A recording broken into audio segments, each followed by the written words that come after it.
Lors du dernier épisode, on venait de quitter le gros froid du parc de Yosemite. L'objectif de cet épisode, on s'en va dans du chaud. On va faire le sud de la Californie. On va commencer avec le désert de Death Valley, pas mal l'opposé de Yosemite en termes de température. On va faire un arrêt à San Diego avant de terminer en allant visiter le Joshua Tree National Park.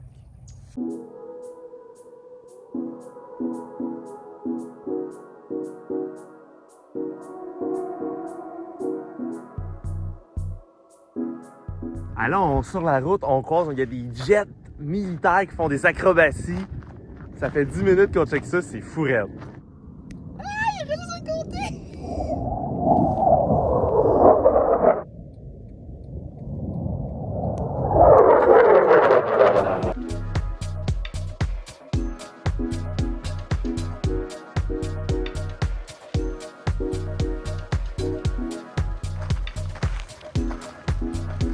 Le premier arrêt qu'on fait à Death Valley, on peut pas passer à côté, on va visiter ces dunes de sable.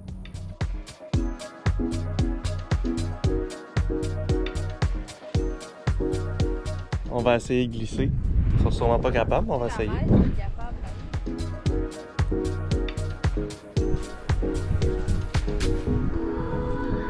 Ouais, l'essai de glissade un peu raté. Non, ça marche pas.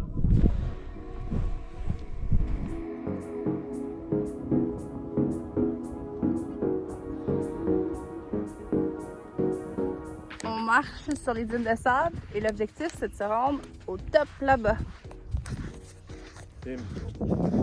Juste là.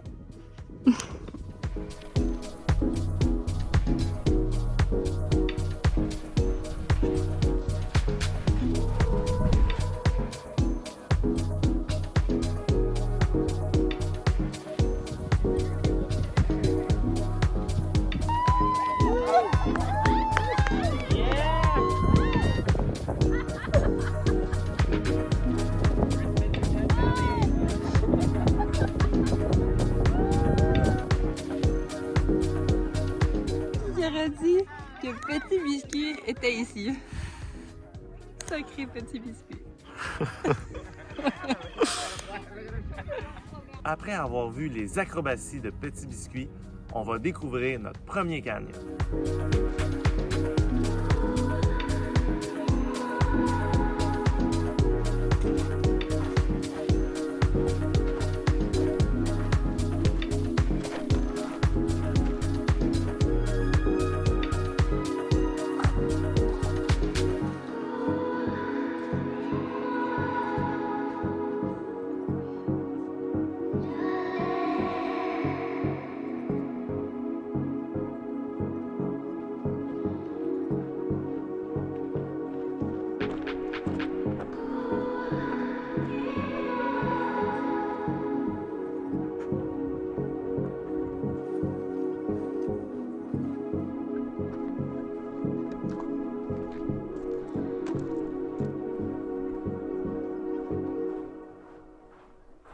Le lendemain matin, on va voir un canyon encore plus incroyable. Puis il y a des roches, puis il y a du sable, puis il y a des grains de sable, puis du petit sel.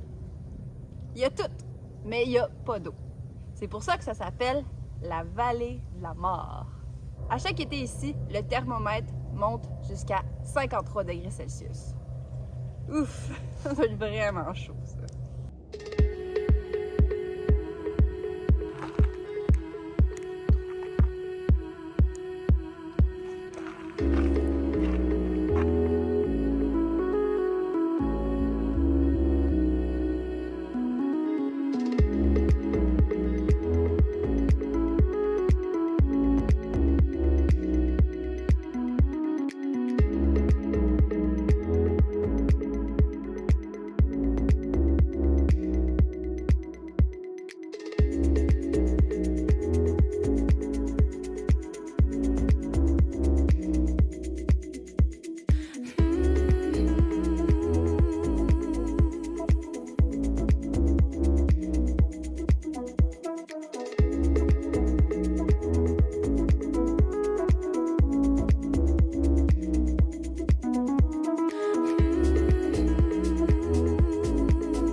Ce matin, on quitte Death Valley en direction de San Diego. Et avant de partir, je trouve ça important de rappeler un peu des fois comment c'est random l'aménagement, les humains dans la nature. Il y a un club de golf et même des palmiers. Checkez ça. Dans un désert. Sur ça, on roule.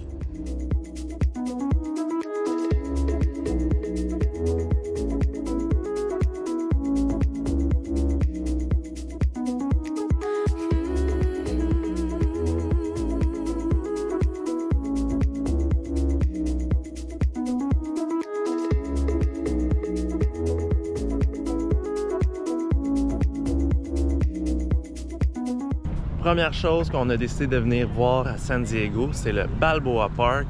Pourquoi? Parce que toutes les sources qu'on a vues, ça ressort toujours le numéro 1. C'est un gigantesque parc avec au-dessus de 15 musées, un méga zoo, des places de stationnement gratuites à perte de vue et naturellement des espaces verts avec un méga parc. Je pense pour ajouter que les bâtiments dans le parc sont vraiment d'inspiration espagnole. C'est des vieux bâtiments historiques. Il y a ça aussi qu'on va aller voir.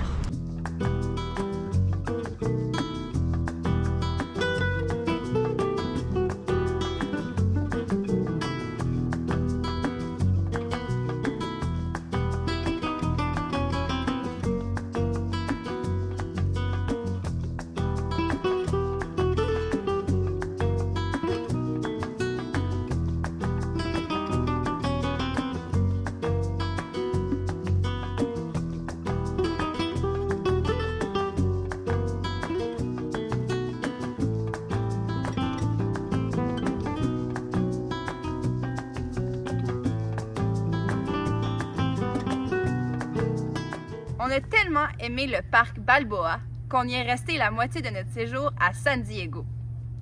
En fait, on a visité 3 musées. On a particulièrement aimé le musée sur la photographie, puisque les photographies étaient accompagnées d'un texte d'intention du photographe, ce qui rendait vraiment la photo vivante et pleine de contexte.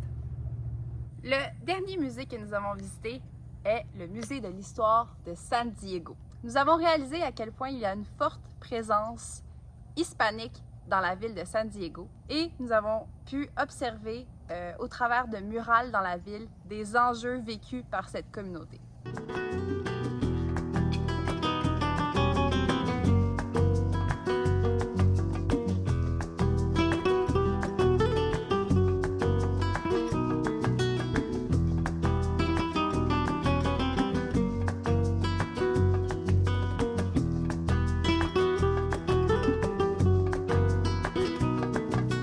On dit au revoir à San Diego et on part maintenant pour le parc national de Joshua Tree.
Moi, les roches ici, je trouve que ça a l'air à des formes humaines, des petits animaux, ou je laisse aller mon imagination. Mais Jean-Benoît, lui, trouve que ça ressemble à des crottes de fromage. Ben oui, ça ressemble à ça. Peut-être parce que j'ai le goût de manger une poutine. Ouais, je pense qu'il s'ennuie trop de la poutine du Québec. Là, c'est notre deuxième désert après Death Valley. Et là, la chose qui nous frappe le plus, à Death Valley, il y avait vraiment rien. Ici, à Joshua Tree, considérant qu'on est dans un désert, il y a quand même vraiment beaucoup de végétation. C'est vraiment ça qui nous a le plus frappé au début. Dans nos multiples randonnées, on a pu voir des cactus vraiment spéciaux. On a vu aussi les fameux Joshua Tree, bien évidemment. On a aussi vu des conifères et d'autres plantes que je ne sais pas trop c'est quoi leur catégorie, mais c'est vraiment funky. Sinon aussi, côté les randonnées à Joshua Tree, c'est pas nécessairement ça sa force à première vue, mais pour l'escalade, oh my god! Il y a plein de campings, il y a plein d'escaladeurs partout avec leurs cordes. Pour faire du bloc ici, c'est parfait. Comme dans la majorité des parcs nationaux, la présence des Premières Nations date d'il y a très longtemps. On parle de 6000 à 8000 ans dans le passé.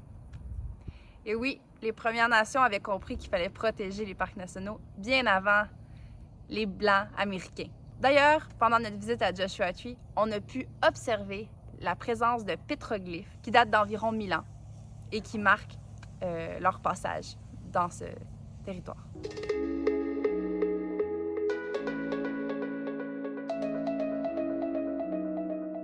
La fin de notre visite à Joshua Tree conclut cette vidéo. On reprend la route et on vous dit à la prochaine!